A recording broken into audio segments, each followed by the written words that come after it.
Hello दोस्तों, मैं संजय कुमार आप लोग को अपने YouTube चैनल संजय C24 में स्वागत करता हूं। आज हम लोग पढ़ेंगे स्क्वायर काउंट ऑफ फिगर, वर्ग की आकृति गिनना। अब देखिए, ये नॉन वर्बल रीजनिंग के अंतर्गत आते हैं और ये रेलवे SSC की परीक्षा में बहुतों बार पूछा गया है इस सेक्शन से प्रश्न। तो हम लोग पहले बेसिकली समझेंगे कि वर्ग आखिर क्या है, वर्ग में कैसे आकृति को गिना जाता है, बेसिक से हम समझेंगे। आप लोग ध्यान दीजिए, मैं पहले कुछ थ्योरी देता हूं। अब देखिए, हम आप लोग से बोले इसमें दो टर्म है।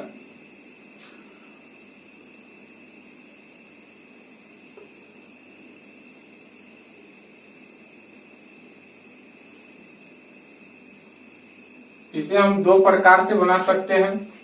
पहला में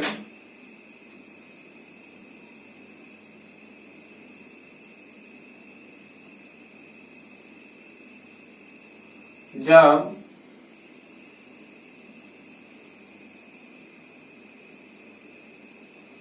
रो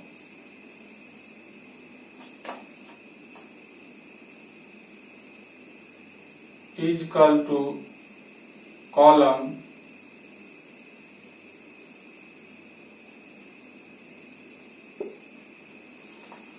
और दूसरा है जब रो not equal two column.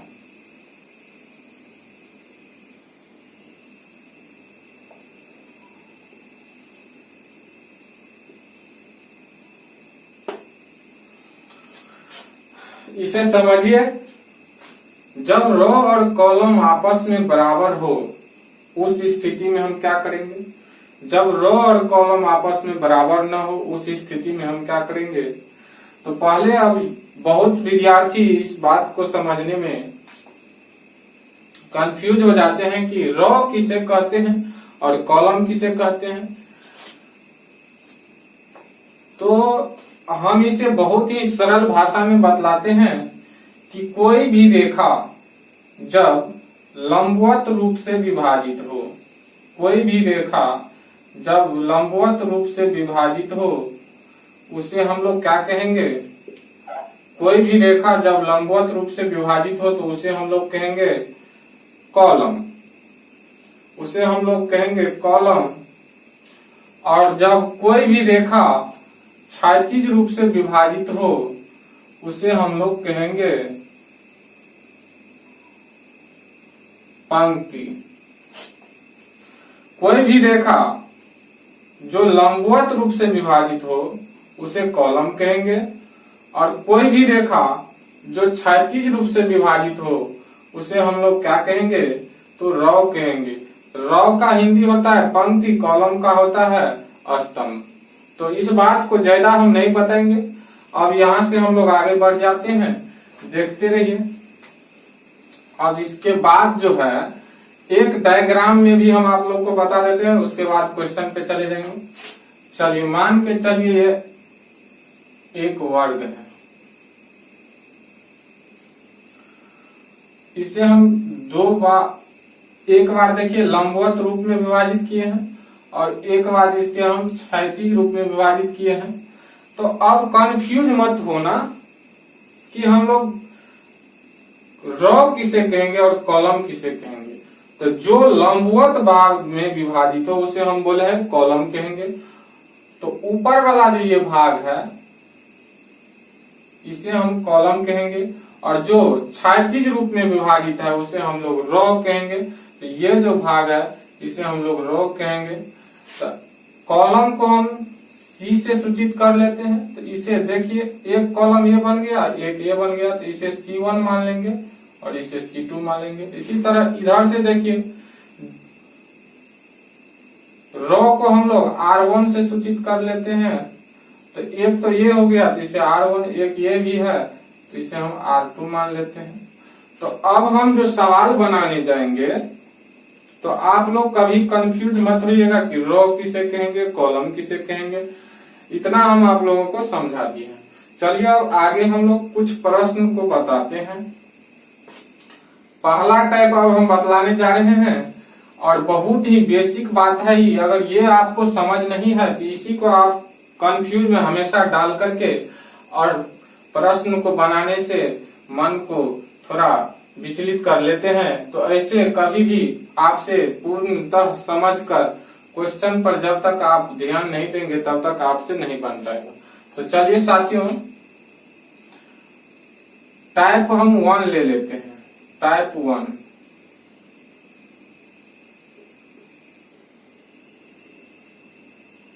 Type 1 का हम लोग अभी जिक्र करेंगे। टाइप 1 में हम बोले कि जब रो बराबर कॉलम आपस में बराबर हो, तो रो को हम लोग आर से सूचित करते थे, तो आर बराबर सी जब आपस में बराबर हो, इसे हम लोग रो कहेंगे, इसे कॉलम कहेंगे। हिंदी में इसका होता है पंक्ति, इसका होता है स्तंभ। रो को हम लोग स्तंभ कहेंगे और कॉलम को हम लोग रो को हम लोग पंक्ति कहेंगे और कॉलम को हम लोग स्तंभ कहेंगे। तो जब रो और कॉलम आपस में बराबर होगा तो उस केस में हम क्या करेंगे कि रो वाला जो भाग है उसका हम स्क्वायर करके और ऐड कर देंगे, मेरा आंसर आ जाएगा। तो आप लोग देखिए, अब हम एक प्रश्न पे जिक्र करके बतलाता हूँ। पहला प्रश्न बेसिक है ये, अभी क्वेश्चन में सिर्फ आप लोग को सिखलाने के लिए। देखिए, ये तो हो गया आपका वर्ग। वर्ग के आमने सामने के भुजा बराबर होते हैं। जितना ये है इतना ये ही है, जितना ये नीचे वाला है उतना ऊपर वाला भी है। अब इसी को हम लोग क्या करेंगे, तो ऊपर से लंबवत भाग में विभाजित कर दिए और इधर से हम लोग क्षैतिज भाग में विभाजित करेंगे। अब देखिए ये कितने पार्ट में बच गया। और लंबवत भाग में जो हम विभाजित किए तो ये देखिए दो साइड से अलग अलग हो गया। इसी को हम लोग C1 कहेंगे और इसे हम मान के चलिए C2 कहेंगे और इसे ही हम लोग R1 कहेंगे और इसे हम लोग R2 कहेंगे, क्योंकि यह क्षैतिज रूप में है और वे ऊपर से क्या था, लंबवत रूप में था। तो हम आपको समझा दिए थे कि लंबवत वाला भाग को हम लोग कॉलम कहेंगे और क्षैतिज वाला भाग को हम लोग रो कहेंगे। अब देखिए इसी पे प्रश्न उठ जाता है। अगर आप लोग से पूछ देगा कि बताइए कि निम्न आकृति में वर्गों की संख्या कितनी है, तो आप लोग गिन लेंगे। जैसे कि मान के चलिए ये एक वर्ग है, तो इसे हम जानते हैं कि इसमें टोटल जो वर्ग की संख्या है वह सिंगल है, यानी कि 1 है। कितना है, 1 है। इसमें ऐड कर लिए 1 है, इसके बाद तो है नहीं, आप देख रहे हैं। तो ऐसे ऐसे देखिए कई ठो है इसमें, तो देखते हैं 1 2 3 4 ठो है। तो हम क्या करेंगे, पहले काउंट कर लेंगे, 1 2 3 4। 4 गो तो ये छोटका हो गया। आप देखिए अगर सभी छोटे वाले भाग को अगर हम मिटा देते हैं तो एक ये बड़ा वाला तो बच जाएगा हमको। तो इसलिए इस तरह से जब भी रहेगा तो इसमें टोटल जो आकृति की संख्या हो जाएगा, कितना होगा, एक ये बड़ा वाला हो जाएगा, पूरा भाग ये यहाँ से यहाँ से यहाँ से यहाँ से यहाँ वाला, यानी कि बड़ा वाला। 4 गो अंदर में है, एक बाहर वाला हो गया, तो कितना हो गया, 5। तो इस तरह से इस आकृति में टोटल जो वर्ग की संख्या है कितना हो जाएगा, 5 होगा। चलिए ठीक है, हम मानते हैं कि आंसर मेरा 5 हो गया। लेकिन इसी को हम लोग एक कॉन्सेप्ट से आप लोग को बताते हैं।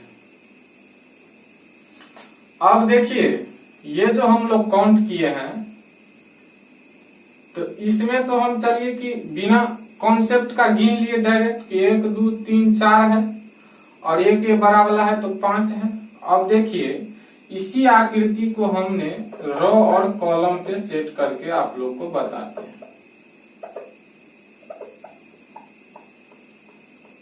चलिए अब देखिए आकृति सेम है, कॉन्सेप्ट थोड़ा है। कि जब रो और कॉलम आपस में बराबर हो, तो देखिए 1 2, इधर भी 1 2, रो की संख्या और कॉलम की संख्या भी बराबर है, यानी कि रो बराबर कॉलम है, तो उस केस में हम क्या बोले थे कि रो का स्क्वायर कर लेंगे, रो वाला का स्क्वायर करके जोड़ लेंगे, मेरा आंसर आ जाएगा। तो देखिए इसका अगर हम स्क्वायर करते हैं तो 1 का स्क्वायर कितना होगा 1, और 2 का स्क्वायर 2 दूनी 4, और दोनों का अगर ऐड कर लेंगे हम तो 4 और 1 कितना हो जाएगा 5। इतना ही तो आंसर आया था, उस तरह से भी हम काउंट किए थे। तो ज्यादा हमें परेशान नहीं होना है, आप लोग देखते रहिए और समझिए कि किस तरह से हम क्वेश्चन को बदलाते हैं।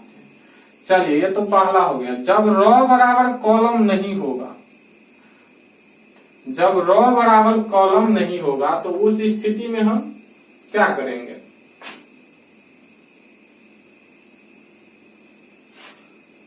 जब रो बराबर कॉलम नहीं होगा तो उस स्थिति में हमें करना है क्या, पहले फिगर बना लीजिए। फिगर से समझने में बहुत मजा आएगा, आप लोग समझते रहिए। कि मान के चलिए इधर से हम खींच लिए,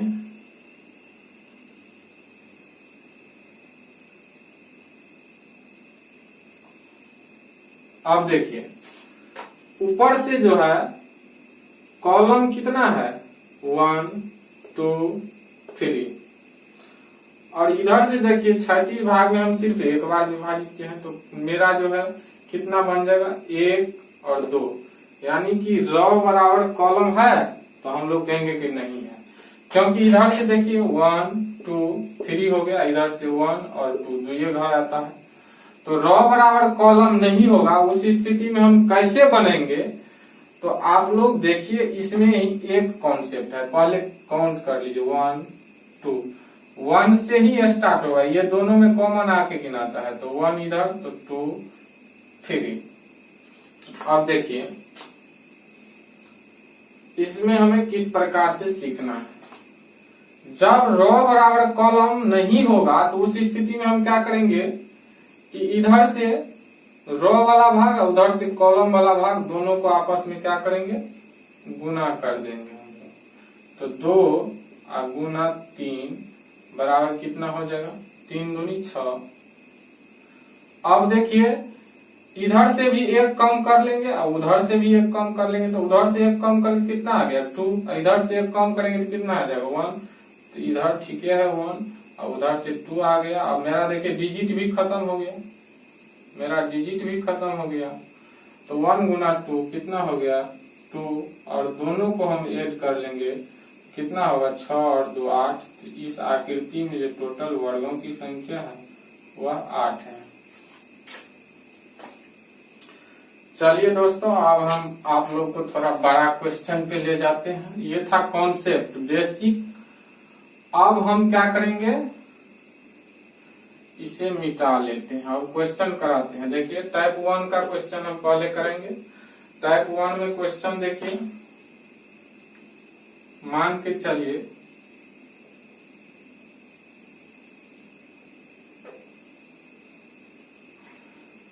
इसको हम अलग अलग भागों में विभाजित कर लेते हैं। देखिए 3 जो है लंबवत रेखा खींच दिए हम, तो इधर से 3 हम खींचेंगे क्षैतिज रेखा भी।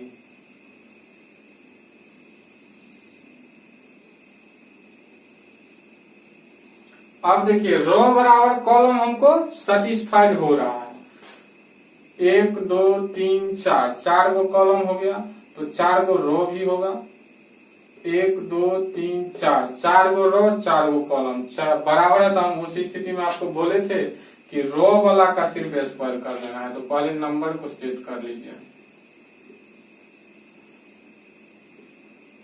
देखिए इधर भी 4 इधर भी 4, तो हमें क्या करना है, सिर्फ रो वाला का करना है।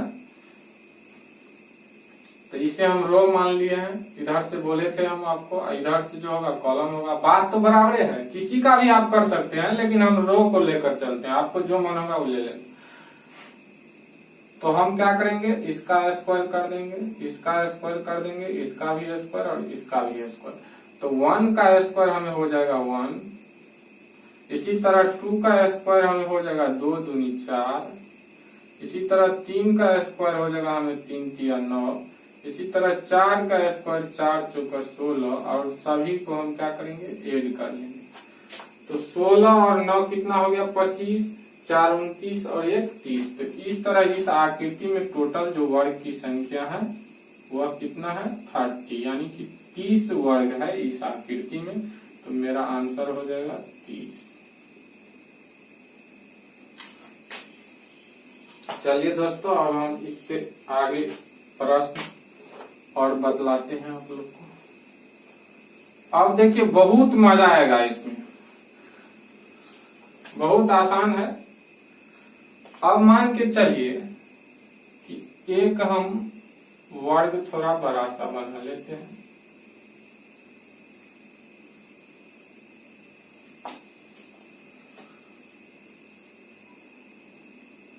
इससे हम एक बार लंबवत विभाजित करते हैं, एक बार क्षैतिज भाग में विभाजित कर लेते हैं। अब इसको हम क्या करेंगे, फिर एक बार इसे कर लेंगे।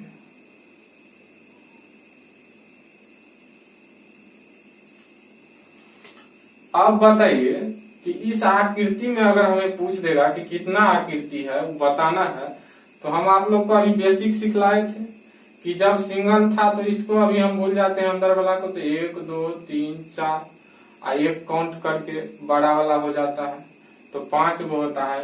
तो अगर इसमें 5 आकृति होगा तो छोटको वाला अंदर में जो है इसमें भी 5 आकृति होगा। दोनों को अगर हम ऐड कर लेंगे तो 5 और 5 10। तो इस आकृति में टोटल वर्ग की संख्या 10 हो जाएगा। देखिए बहुत आसान है, इससे आसान रीजनिंग में कुछ नहीं है। सिर्फ आप लोग को सीखना था कि किस तरह से हमें बनाना है। चलिए एक प्रश्न और हम बताते हैं, थोड़ा लंबा सा।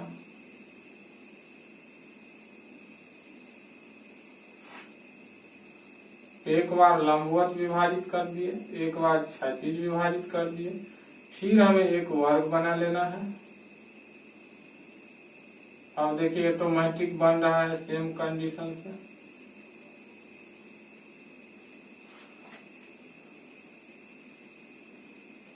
इस अंदर में भी हम बना देते हैं छोटे छोटे 4।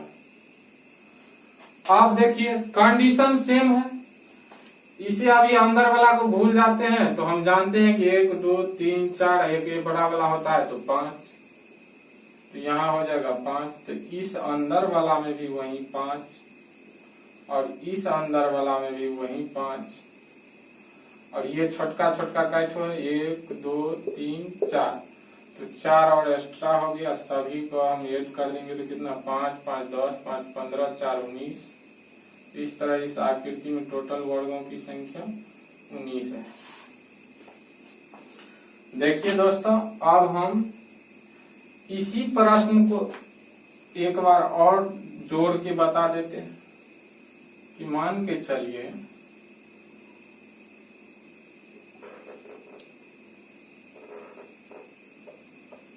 देखिए इतना तो ये है। अब इसी में क्या करता है कि आपको कंफ्यूज करने के लिए और थोड़ा जोड़ देगा। एक यहाँ जोड़ दिया, एक इसी तरह यहाँ जोड़ देगा, एक इसी तरह से यहाँ भी जोड़ देगा और एक इसी तरह से यहाँ भी जोड़ देगा। अब देखिए कहेगा कि इस आकृति में बताइए कितने वर्ग हैं। तो हम आपको बताए थे कि जो बाहर वाला है अभी सिर्फ इसको हमें देखना है। तो यहाँ से हमें कितना आकृति आ जाता है, 5। फिर इस अंदर वाला से भी आ जाता है 5, फिर उससे भी अंदर ये है इससे भी आ जाता है 5, और ये 4 गो है 1 2 3 4, और इसी तरह से एक ये भी हो गया, एक ये भी हो गया, एक ये भी हो गया, एक ये भी हो गया। तो 4 इधर बाहर से भी हो गया और सभी को ऐड कर देंगे तो कितना हो जाएगा, जोड़िए 5 5 10 5 15 15 और 4 19 और 4 कितना 23। तो इस आकृति में टोटल जो वर्ग की संख्या होगा वह 23। मेरा आंसर हो जाएगा 23। तो दोस्तों आज का टॉपिक मैं खत्म करता हूं। अगले दिन इससे आगे मैं फिर जो भी प्रश्न बच गया है अगला सेक्शन में मैं पार्ट बाय पार्ट आप लोगों को बताऊंगा। पार्ट 1 में इतना हो गया, पार्ट 2 पार्ट 3 पार्ट 4 पार्ट 5 इस तरह से जितना में भी पूरा खत्म हो जाएगा उतने पार्ट में मैं पूरा डीपली से आप लोग को बताऊंगा। आप लोग मेरे चैनल को लाइक जरूर कीजिएगा और शेयर सब्सक्राइब करके बेल आइकन को दबा लीजिएगा, जिससे जितना भी वीडियो मैं बनाऊंगा और अपलोड करूंगा सबसे पहले आप लोगों तक पहुंच जाएगा। तो चलिए थैंक यू। आप लोग मन से पढ़िए और एग्जाम अभी तो कोई है नहीं, लेकिन इतना तैयारी करके रखिए कि एग्जाम जब आएगा तो आप लोग खुशी खुशी से परीक्षा को पास एक ही बार में कर जाए। उसी एनर्जी से पढ़ते रहिए। Thank you.